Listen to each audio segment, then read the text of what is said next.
So ganito lang mga ideas, magasimbol ng piston rings. So ito yung tinatawag na oil ring, expander ring.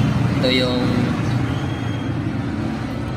dalawang manipis, yung kanyang oil ring.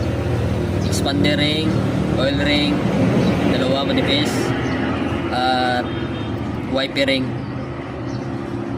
Yung dito sa edges nya, pag matalas, ito yung sa inyong second ring.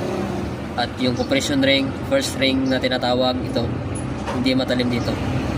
Yung iba meron niyang palatandaan dito, nakasulat na T, T1, T2 sa ibang ring. So, kapit natin. Unahin natin yung expander ring. Ang expander ring dito sa intake.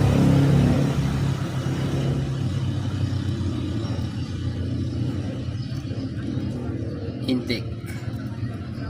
Yan.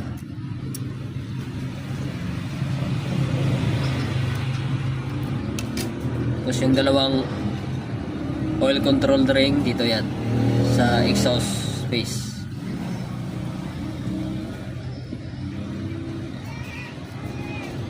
Yan.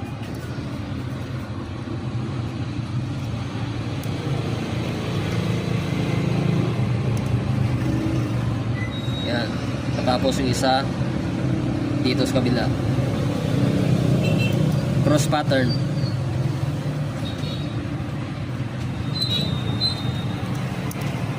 Yan. Tapos natin yung gap nya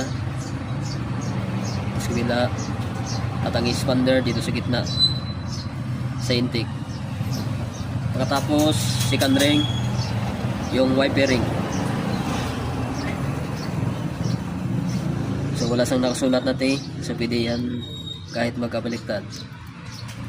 Dito tayo sa intake phase.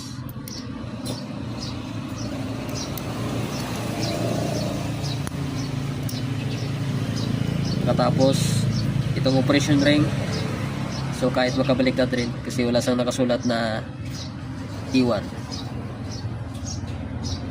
So pag meron siya, katulad dito, meron siyang DY,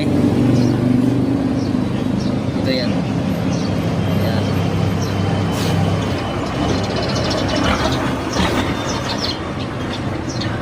So wiper ring, operation ring, oil control ring, dito yung gap, at expander ring sa gitna. Goods.